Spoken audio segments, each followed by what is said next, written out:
I think one thing that's been true, like across a lot of history, especially like Western history, is that it's considered someone I worked for at another theater called it the love subsidy, which is that you're expected to get enough value out of doing what you love that it's acceptable to pay you less for it. Which, if you guys get the chance to see the show, you guys have to. Can you believe 30 plays in 60 fucking minutes? Like, because like once you know what it feels like to like get out on stage, forget your line, and have like a couple hundred people looking at you waiting for you, and like the whole play is stopped around you and everybody is waiting for you to say your next line and you have no fucking idea what it is. The best I've ever done financially working in the theater has been doing construction and lighting. Do all of them by myself. On the camera. Which was terrible. Yeah, it was terrible. Press play. Yeah. Don't go running from oh my god. The company is called the Neo-Futurists. The show is called the Neo-Futurists Sell Out. That's a show that's I'm creating the show. It's a full-length live performance that's basically it's about capitalism, and it's about the compromises that we make to survive under capitalism.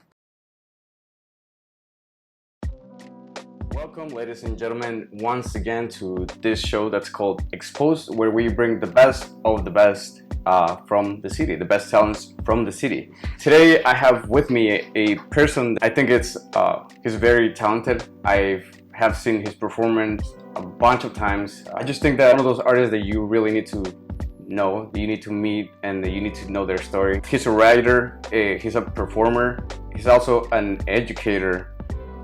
He graduated from the University of Pittsburgh Theater Arts and Fiction in 2014. And with you, ladies and gentlemen, Mr. Connor Shioshita Pickett. Hi. All right. First of all, thank you for taking your time and to be here. Mm-hmm. Well, let's start. So, are you from Chicago, or are you from a different part of the? I grew up in Phoenix, Arizona. Okay. I moved to Chicago after I graduated in 2014. How do you get here? How did I get here? Yeah. My friends and I were doing experimental site-specific theater in Pittsburgh. Mm-hmm. We were doing original shows and shows that were not very marketable. Okay. We were interested in like moving to a different city where there was a bigger community for that kind of thing. Okay. So my friend, who was like the leader of our company at the time, we decided Chicago was the place where we could afford to live, that also had a stronger theater community. So you pretty much were like pursuing your career. That's how you got to Chicago then, pretty much like trying to. Wow, that's crazy. Like you really have to want it to actually move. Yeah. Like from which is so different, being in Phoenix to being in Chicago. Totally different. We actually, because I went to school in Pittsburgh, that's where I was living at the time, so we moved from Pittsburgh. Okay. Which is like not too different, but it was a challenge. It was a challenge. It was like, yeah, I'd never been here before. I didn't know anybody, but I didn't really know what I was getting into. Yeah. So you were just kind of like following and see what happens along the way, and see if you make it or yeah. Which I would say you have like made it, bro. Because like, I mean, I guess it depends on how you. It depends on how you think about it. It does depend, because like. Yeah, it does depend how you think about it. I mean, there are goals that I'd still like to reach. I would like to have.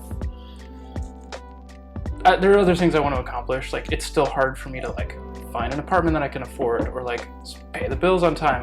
There are various definitions of making it that I'm not. Yeah, well, yeah, pay bills and all that stuff. Yeah. So, yeah, definitely, I get it.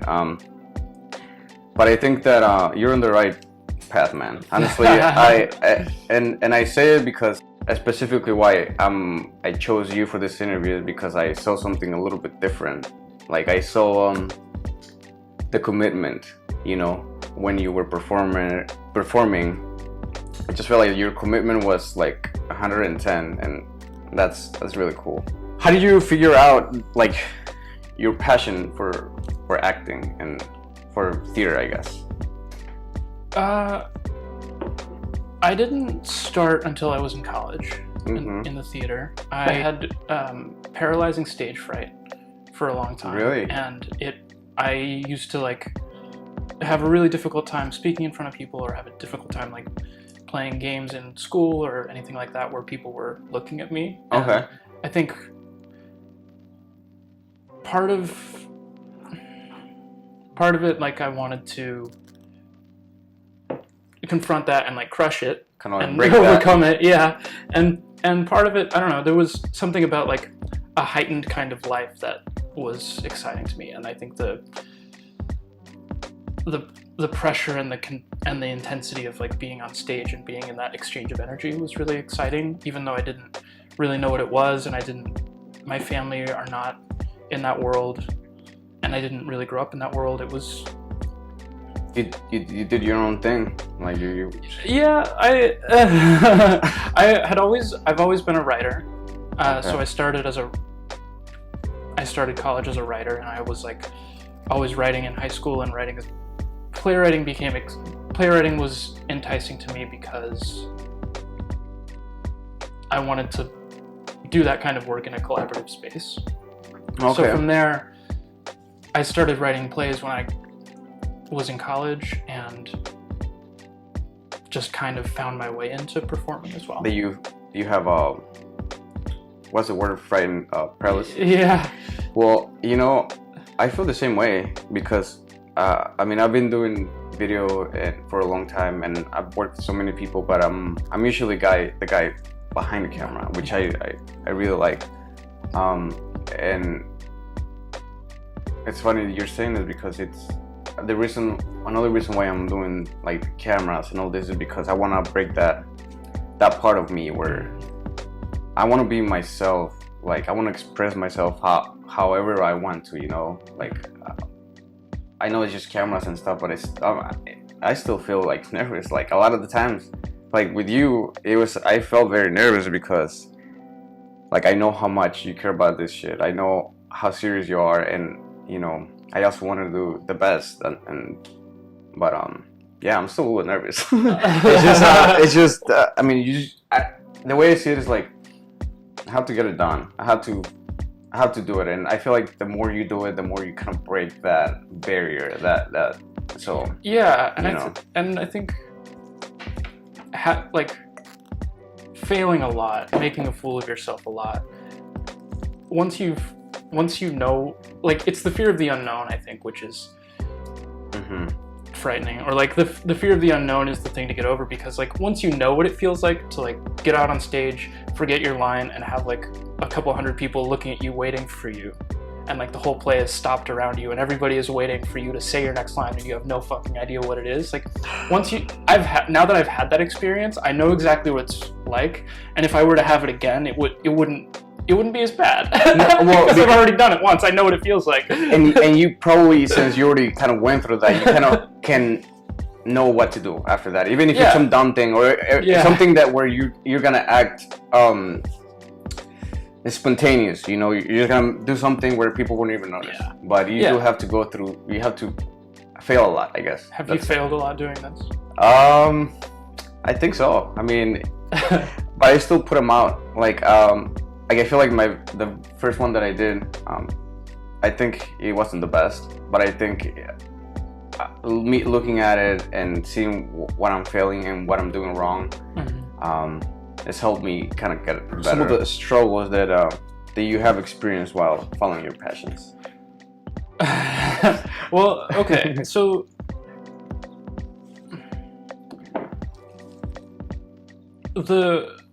I mean, I don't know. Where do you want to start? Like, there's so many different kinds of struggles. We're going deep. The first pandemic winter, like winter of 2020, was probably winter of like 2020 into 21 was probably the darkest period I've had since becoming a neo-futurist, or since coming to Chicago, or whatever, because I don't know, there were a lot of a lot of difficulties were intersecting at the same time, right? Like the winter, the weather, etc. But also, like the theater was closed. We were all working on video. I had no experience in video really. Most of us didn't, and so we were trying to learn this new way of making our shows and making our performances in a way that was still like fulfilling to us and worth watching and exciting to do. But we were also like working alone when so much of like what makes theater exciting, fun to do is being there and seeing the people there. Yeah, for sure. Dude, this kind of like venues, they survive off people, you know? They survive off like the performances. That I was just kind of wondering how you guys like did it, because well, I have an idea because I've been like looking at your, you know, your stuff, and so I know what you guys did, but still, it's like, you know how many fucking restaurants, how many real theaters shut down. You guys are still going, which you guys are going. I feel like this. I think that question coming up again is part of what made it so difficult. Is because I know, like, for my creative process, like I was so unhappy and so tired and so like worn out by everything happening that I was making a lot of art that wasn't very good, or that I wasn't like putting in the effort that I really wanted to, that I wasn't happy with. Burned out. At the same time, burned out, and at the same time, like asking, is this actually important? Is this actually worth doing? Do I actually want to? Do I need to like quit and do something more directly like impactful or valuable to other people?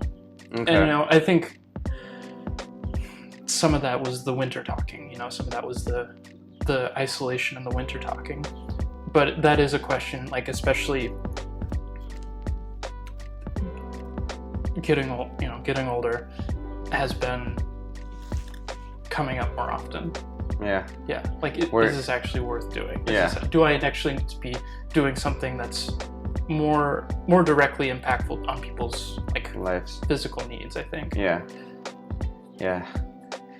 So I go back and forth on it a lot, and I don't think it's a question that gets there. It's a question that will be like in like always in motion, and sometimes it, like the weather, like come back to it on different days and they'll have different answers. Obviously, I don't work in the industry, so I don't know how it really works when it comes to the money. Get paid like doing theater. Yeah. So just in general, we get paid by the week per show. Okay. Hello. Yeah, we get paid for being in the show. We get paid separately for other shows that we do or for classes that we teach. Okay. Most of us have. We all have other jobs. There are some of us have jobs on the staff of the company. Okay. So we have like a social media person, and we have like an education program manager, and the rest of us, we have jobs teaching or in the arts in other places. Okay. Or for me, I am a freelance writer, and I like do stagehand work with other theater companies. Yeah, there have been times where I was like pasting together enough shows or enough like stagehand labor or whatever that I was like making all my income from theater, but that comes and goes.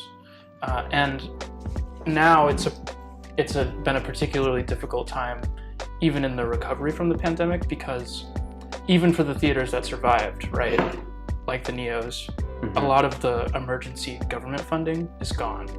So our expenses, we managed to survive the pandemic. Everyone kept their jobs. We took a pay cut, but then we got the back pay through like another government grant. And now like the money that we counted on for the last couple of years is gone. And now we have like big cuts to make. Fuck. So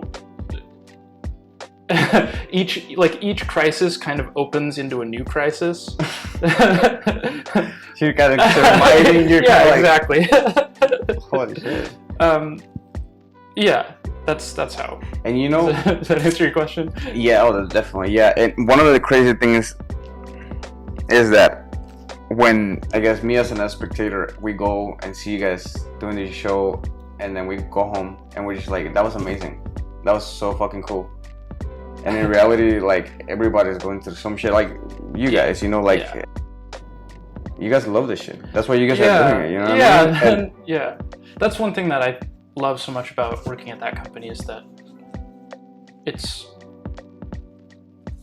very little ego. You know, everyone's invested in the common goal, and everyone works hard to take care of each other. I think it is very important that people get to see that, like, unison. I don't know. Yeah. I guess a good example is you guys are running around and stuff, and then there's time where somebody falls or something, and I could see that everybody's like, "Oh, are you okay?" Like, before you even continue, like, "Can you go? Okay, are you good?" And I really like that, man. It's a team, and you can tell that it's a team because it happens. So everybody's got to be on their shit. Which, if you guys get the chance to see the show, you guys have to. Can you believe 30 plays in 60 fucking minutes? Like, did you guys always make the time or no? Or like, have you guys sometimes not? Because I've always seen. We've finished. Yeah, sometimes the timer goes off and we haven't finished it all. Sometimes, and that's it. That's just how it goes. Yeah, that's how it goes. Yeah, that's part of what makes it, exciting is the unknown factor. Right, the unknown factor. And guys, again, if you guys have the chance to go and check it out, I guess one thing I'll say that you won't see the same show. Like, most of the time you'll go and you'll see one show this week. Next week you'll have a different menu. So it's not like you're seeing repetitive. Some of them are, which I love that you kept the best acts. Well, I don't know if you guys do. Trust, guys. Trust. You guys gotta see Trust because. Oh, thank you. Dude, that. And I think these are the things that people identify with. You know, like all these things that you guys are bringing. Maybe that's what makes this so interesting as well. Because a lot of the things I can relate. And things that you guys talk about. It's not just like something to make you laugh or to make your life better. There's so many topics from life, so many things that people are gonna fucking relate to. Yeah, man, you guys are doing something different, and I think that's the point. To do something that other people are not doing. Like, I don't know. I'm just talking, but lucrative is the theater industry. It's not. It's horrible. Oh. Don't do it if you want to make money. It doesn't make sense to do it if you're in it for the money. It's not worth it. No, it doesn't make sense. I mean, I don't know. Are you talking about as a writer, a performer, like in the art of it? Like, I guess you as a person, like, yeah, I mean, as a writer, I guess, yeah. As a writer, like, I'm sure you can make some money, but you have to be, like, you have to know somebody that knows somebody that knows somebody. I'm assuming that's how it works. I don't know. I think the most, I've been pretty lucky because okay, like, just to like really lay it out, like, I have been really lucky because when I went to college, it was paid for, right? Okay. And so I don't have any student loans. Like, I don't have any kids. I don't have any like serious health conditions. I can afford to live on trash money. Okay. Like, the best I've ever done financially working in the theater has been doing construction and lighting. Like, those skilled trades where you're like working with electricity and power tools and like are somewhat more specialized and somewhat more dangerous. The pay's better there. And like the people, as in my experience, like those, more than actors or writers, like those people who are doing construction and lighting and sound are getting more serious about protecting their time and getting paid for their time.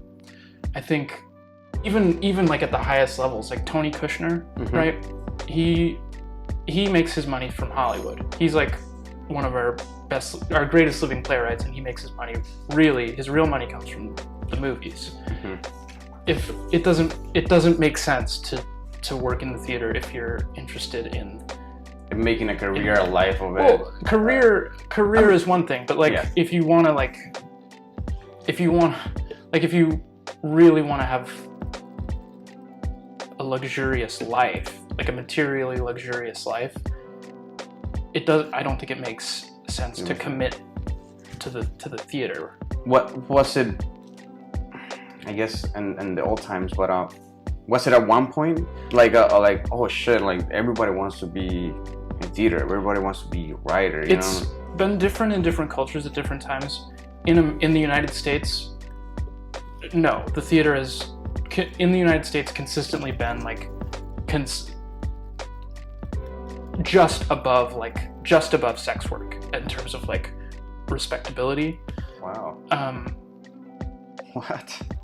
And even in the, I think one thing that's been true like across a lot of history, especially like Western history, is that it's considered, someone I worked for at another theater called it the love subsidy, which is that you're expected to get enough value out of doing what you love that it's acceptable to pay you less for it. So like, because you're getting to do what you love, I don't have to pay you fairly, and you're expected to take that deal because you're getting to do what you love. I think that like even some of the most celebrated actors of like the Renaissance, for example, were not doing very well financially because like the celebrity or the respect or the adoration from the public was supposed to be like, was considered to be part of their compensation. Yeah, and some, that's not totally untrue. Like I do, if I were, I get to make that I get to make the performances that I want to make, and that's part of the deal. If I were to have to do other shows that I'm not as interested in, I would be asking for more money. I would be expecting something else to make up for that. But yeah, it's like, I don't know. I've been lucky to get to have other priorities. I'm not trying to take care of a family. I'm not trying to buy property or whatever. I'm glad that you're telling me all this because I think that just the general public has a different idea of how things work, and they do I don't know the this. People the best paid people that I've ever like met around the theater have been like high-level administrators.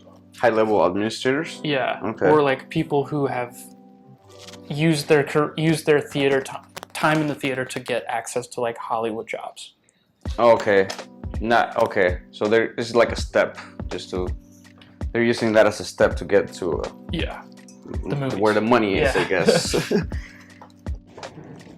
Like that gave you the most satisfaction, or one of my favorite gigs is doing Midwest Fur Fest. Anytime we do a special holiday show, like New Year's is always huge, Pride Weekend is always really exciting. The first few shows we did after reopening in the COVID era have been really special. One time that I remember really being moved and feeling a lot of gratitude and love from the community was that we, prior to our first weekend open in the COVID era, we had like an invited dress rehearsal where we just like got to have friends come into the show. We got to have friends come into the theater, and like we did kind of a practice show for them. And yeah, that was, doing that show was, even though it was like just a very small house of people that were all close to. That was a really special experience. Do you think it was because it was like people that you love, people that are like your family and friends, is more than just anybody? Yeah, and because it had been So long. a year and a half since. And then Yeah. And you don't get to see people. I guess Yeah. the neo-futuristic sellout. Yeah. And I know it was created by you. Yeah. Can you tell us a little bit more about Sure. how that? Yeah. So the company is called the Neo-Futurists. The show is called the Neo-Futurists Sellout.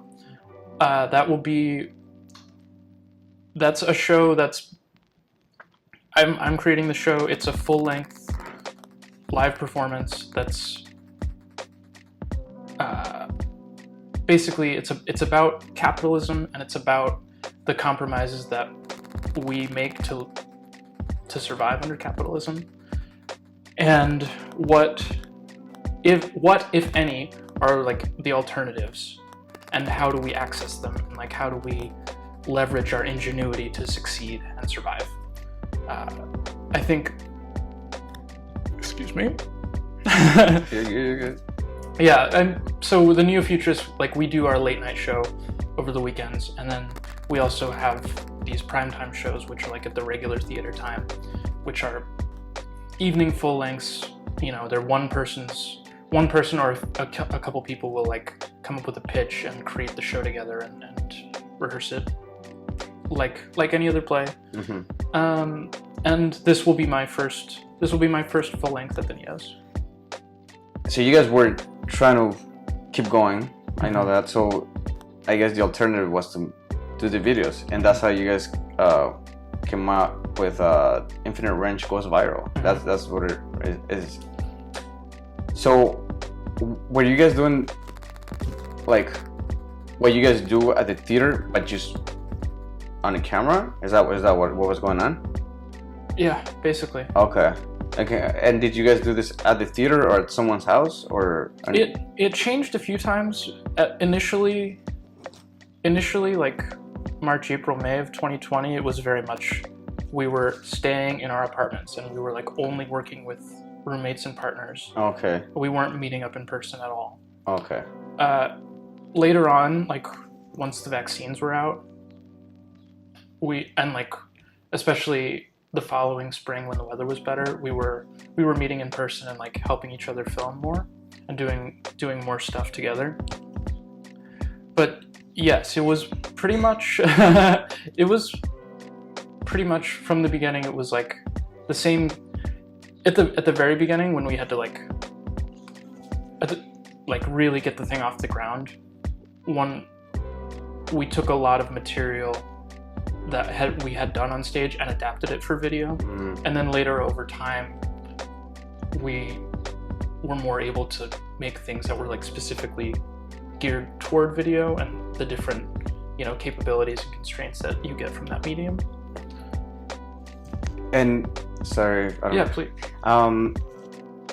And so like let's say you were at home and with your roommate, and so you would do your part and then he would record you, and then you guys would put it all in one video, like everybody kind of would send their shit and then it would just kind of put it in one thing. In the way that the live show has 30 individual pieces, we would make 30 individual little videos. Sets, so and then the order would be randomized, or you could like make a YouTube playlist or something like that. Okay. Yeah, and initially I was I've been living alone, so I was having to like do all of them by myself on the camera. Which was terrible. Yeah, it was terrible. Press play. Then go running from oh my god. Yep. Yeah, that is what it was like. Drop the camera. Oh shit. Yeah. That's awesome. That sounds fun. No, it was horrible. Yeah, it was a lot of fun, but yeah, it was also like a lot of pain and struggle was built into it too. That's awesome. Any plans that you have for the future? I know you have that already going, but anything else big that you got going that you would like people to know? Yeah, the next big thing that I have going will be the Neo-Futurist Sellout. Okay. That will be happening in the first quarter of 2023, I think. Okay. And yeah, my cast and I have to have to build that show.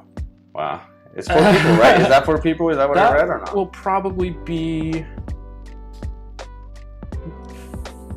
5 people. Okay. Probably 5 people, yeah. And then we'll have designers and a director and other collaborators too. Yeah, that's my next major project. That's exciting. Like to have your own show, actually put it out. It is. Yeah. A lot of work too. I'm guessing it's maybe a little stressing, especially when it's about to start, when like you're about to put it to run, and it's gonna be a little stressing. But you'll the thing I really like about it is making the new thing as you go along, and like you're already committed to the thing, and the destination is there, and there's really no other way out. You have to go through. Keep going. Keep going. Like, yeah. Well, we have to open on this date, and there's nothing I can do to change it. So how am I going to save this thing and make sure we're not all incredibly humiliated? and if it happens, then it's cool because you're gonna learn something from it. Yeah. But yeah, I mean, dude, you have to. I think that's a really good way for you to make yourself do things. When you kind of have this is what I'm gonna do, and this is the date, and no matter what happens, no matter if I get sick, and you just do it. Yeah. And I think that's how you get. That's the only way you get things done. Because if you're like, yeah, I'm thinking about doing this. Let's see, maybe I'll do it, and that maybe will never come. So we're almost at the end of the show. I just wanted to ask you, what's your favorite quote?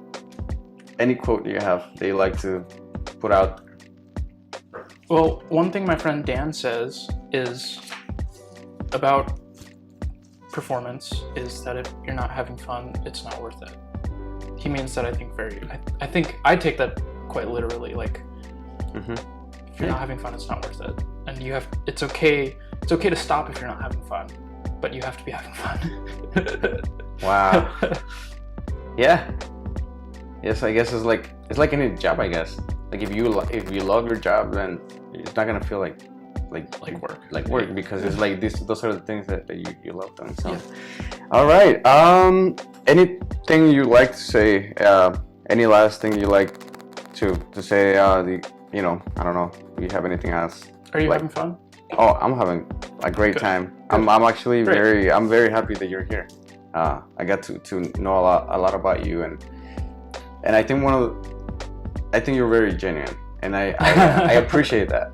I rather people tell me things as they are than lying to you and pretending. So yeah, I think you're a very genuine person, and I think you should keep being that. Thank you.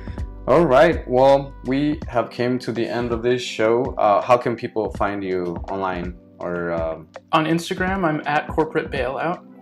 Corporate Bailout. And you can find me on the neofuturist.org. Neofuturist.org is the website. Yeah, I'll put a link or something to the work. Well, thank you so much, man. Thank you very much for taking your time. For sharing all these experiences with me. Again, I think you're a very genuine person, and I think that's one of the things that make you like unique. Shit, man. Thank you so much. You too. All right.